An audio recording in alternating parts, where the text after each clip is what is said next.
احنا اهالي منطقة العنقور نعاني من شحة المياه منذ زمن، يعني منذ 4 سنوات، واحنا على الحالة هاي. يعني نترس تانك المي، خزان المي اللي هو 2000 لتر او 3000 لتر ب 10,000 دينار يومي، مستمر في هذا الحر اللاهب يومي.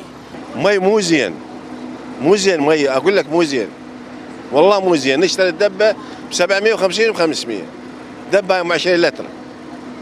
احنا بيت عائله بال20 نفر ما يكفينا يوميا 10 دباب.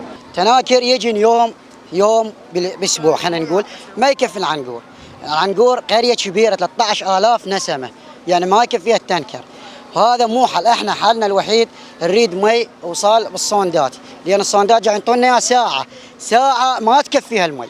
بتوجيه ومتابعه مباشره من قبل السيد محافظ الانبار، باشرت الشركه باعمال مد الانبوب الناقل للسحب من مدينة الفلوجة إلى منطقتي المجر والعنقور من أجل إيصال الماء الصالح للشرب. المحافظة مهتمة بهذه المنطقة بسبب معاناة الناس وشح الماء التي حدثت نتيجة انحسار ماء بحيرة الحبانية. لذلك كان من أولى اهتمام المحافظة هو إنشاء هذا المشروع. باشرت الشركة بأعمال حفر مسارات الأنابيب ونصب محطة السحب على النهر، وبانتظار المواد الاستيرادية، وسوف تتم مباشرة بمد الأنابيب الناقلة.